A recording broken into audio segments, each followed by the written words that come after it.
Okay, you have to tell me if I'm going crazy.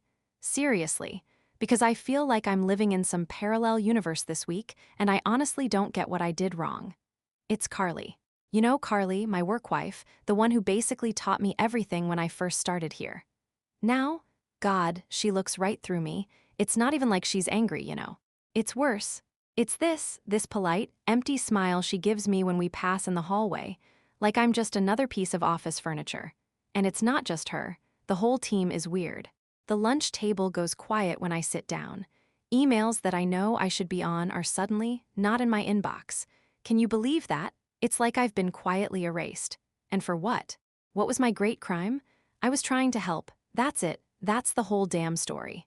I was trying to be a good friend, a good teammate, and she's acting like I don't know, like I keyed her car or something. I mean, this is the woman who held my hand, metaphorically speaking, through my first big project presentation. The one who would text me under the table during boring meetings with the ugliest emojis we could find. We were a team. She called me her protege, for God's sake. She said I had a sharp eye. And now that same sharp eye is apparently a federal crime. Honestly, it's just so frustrating. It's insulting, really.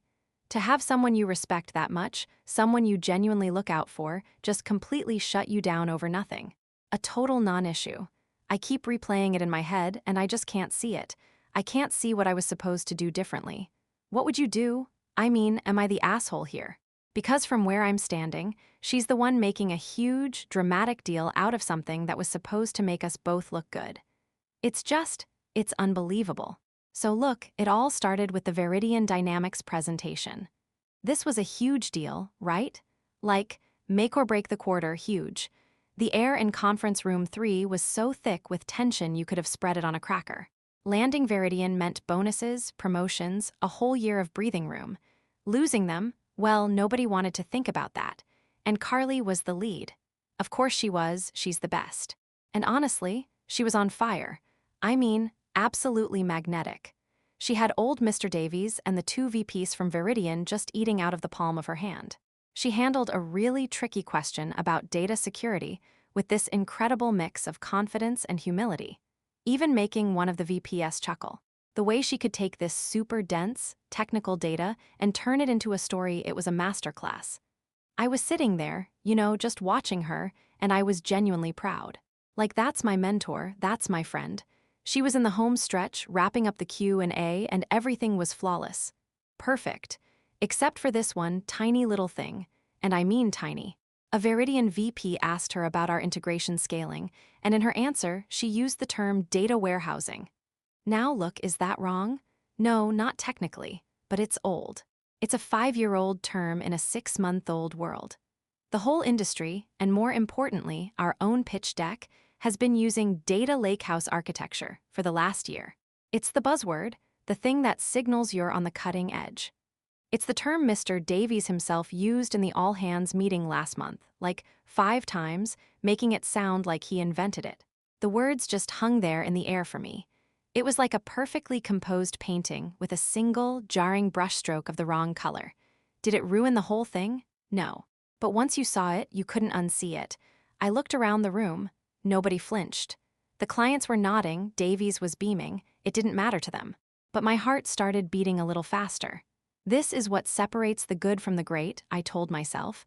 It's this level of detail. Carly is great, but we as a unit could be perfect. This wasn't about her mistake, it was about our collective pursuit of excellence. That's what Davies wants to see.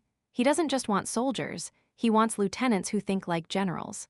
So, while everyone was clapping and shaking hands, I pulled out my phone, my thumb hovering over the screen. I had to get the tone just right. It couldn't sound critical. It had to be a "we're in this together" kind of thing. I wanted to let her know before anyone else could, to give her a heads up. I typed it out really carefully, deleting and rephrasing, trying to make it sound super casual and supportive.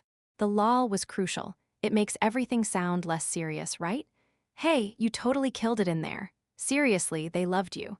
Just a tiny heads up, and I know literally no one would have noticed lol, but you said warehousing when I think the deck used lakehouse.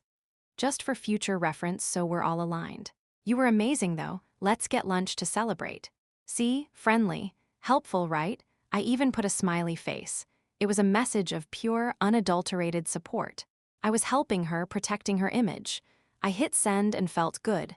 Like I'd done the right thing. I was being a good, detail-oriented teammate. A true partner. I honestly thought she'd text back something like, "OMG, good catch, thanks, you're the best." That's how little I understood what I had just done. I didn't even wait for her to reply. I mean, she was swamped, right? Everyone wanted a piece of the conquering hero. VPS were clapping her on the back, the clients were shaking her hand. It would have been weird to, like, shoulder my way through that crowd just to have a whispered conversation about terminology. And besides, the moment was ripe. Mr. Davies was standing near the coffee machine, looking pleased, but also like his mind was already moving on to the next thing. This was my window. This was the time to strike while the iron was hot, to reinforce the win. I walked over, grabbing a bottle of water, all casual. "That was just incredible, Mr. Davies," I started, and I meant it. "Carly was a rock star."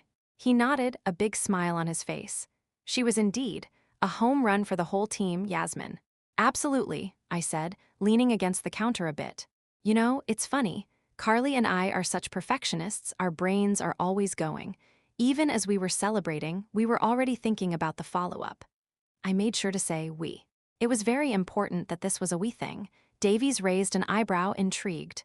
"Oh, yeah," I said, lowering my voice a little, making it sound like I was sharing a clever little insider secret.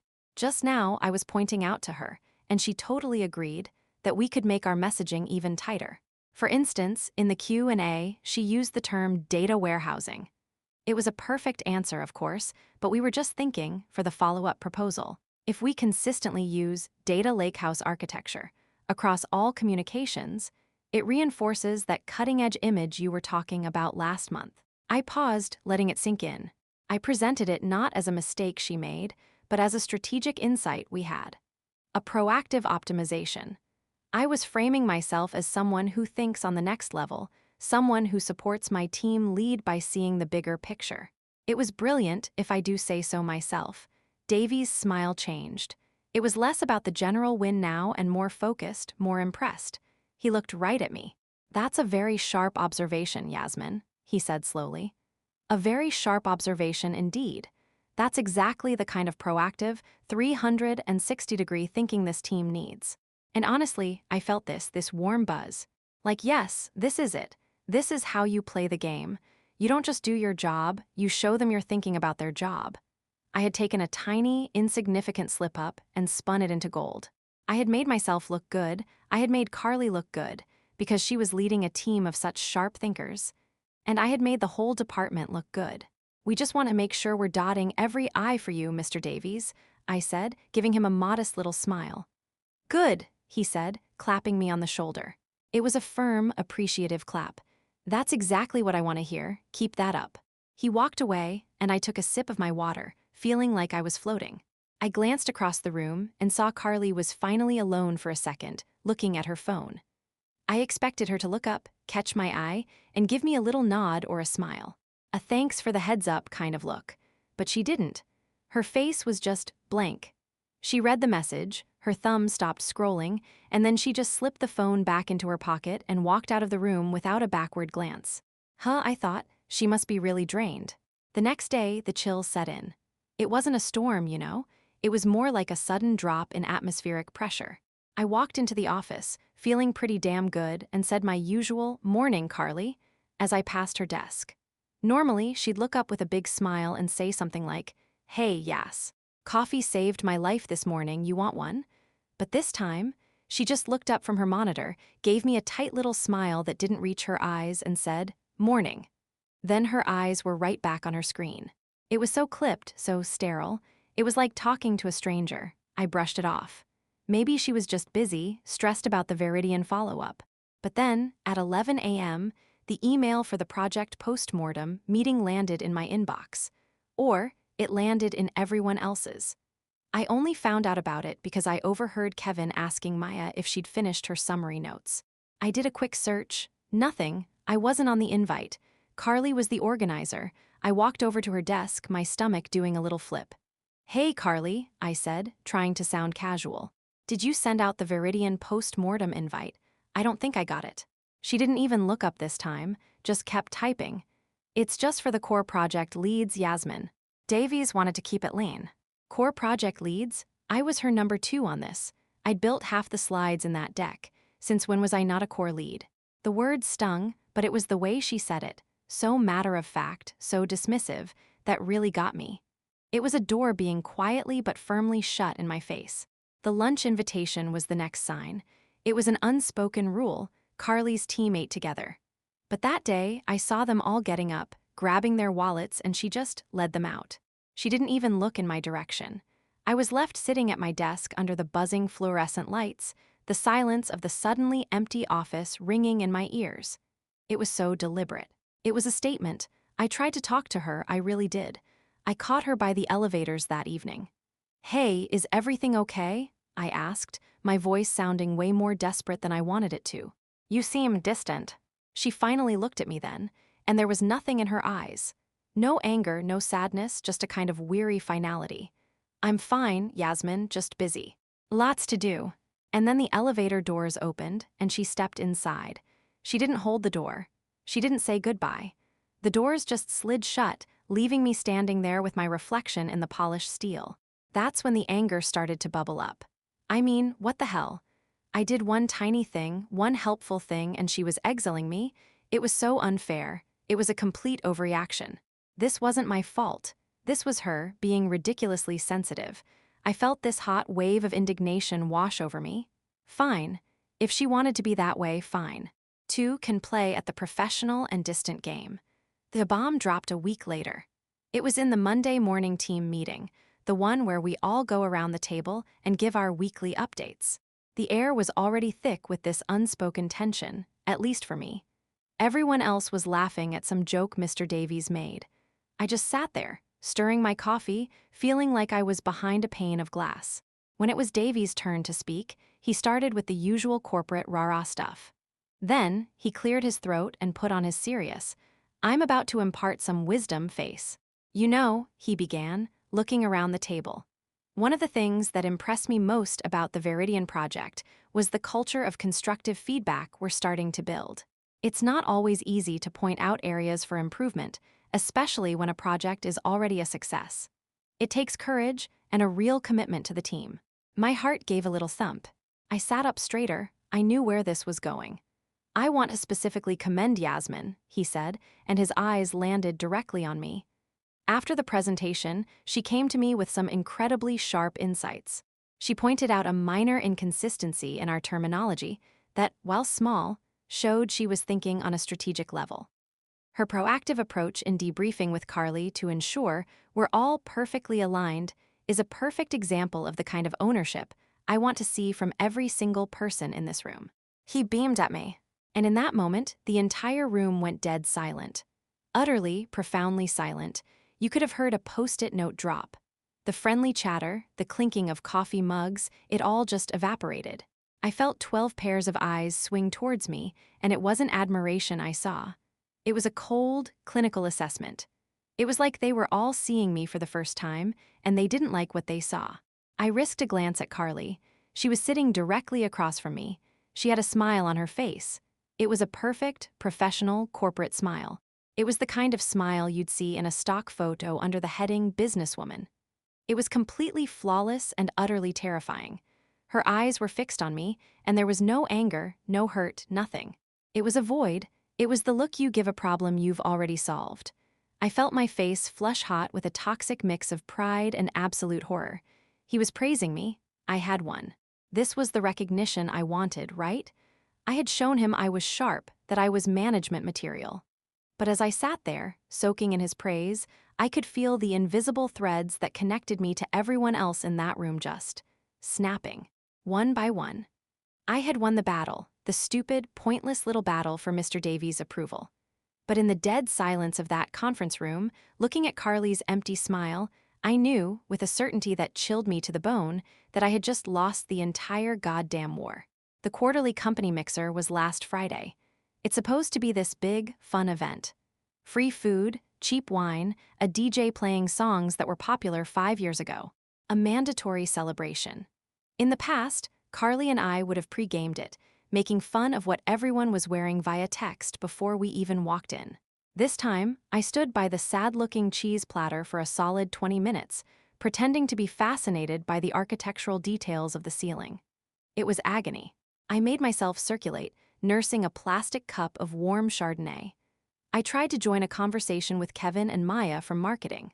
They were laughing about something, and when I walked up, the laughter just died. They smiled politely, answered my questions with one-word answers, and then suddenly remembered they needed to go find someone. It happened 3 more times. I was a ghost, a pariah in a cheap blazer, and then I saw her. Carly was holding court in the center of the room. She wasn't just there. She was the sun, and everyone else was a planet orbiting her. She was telling a story, gesturing with her hands, and the whole group around her was captivated, erupting in genuine, easy laughter. Kevin and Maya were there, hanging on her every word. Even Mr. Davies was in the circle, laughing louder than anyone, and he put a hand on her shoulder in that familiar, paternal way. He looked at her with such pride. I just stood there, on the edge of it all, a complete outsider. I was watching the life I used to have play out without me. At one point, her eyes swept across the room, and for a fraction of a second they met mine. There was no anger, no sadness, no recognition even. It was like glancing at a piece of furniture you don't recognize, something that doesn't belong, before your eyes move on to something more interesting. And then she turned back to her friends, back to her circle, and I was gone. That was it. That was the moment it all crashed down on me. I wasn't being punished. I wasn't being hated. You have to matter to be hated. I had simply been deleted. My subscription to the social fabric of this place had been canceled. I had taken her loyalty, her trust, this precious, unspoken thing she had given me, and I'd sold it for a cheap pat on the back from the boss. I thought I was making a smart move in a game of chess, but I had just torched the whole board. And for what? For a fleeting moment of feeling important. I put my undrunk wine on a table, walked out of that party without saying goodbye to anyone. Not that anyone would have noticed, and stepped out into the cold night air. The cheerful noise of the party faded behind me, and I was just alone. Utterly and completely alone. And the worst part, the part that's eating me alive, is that I have no one to blame but myself. I did this, and I have no idea how to undo it.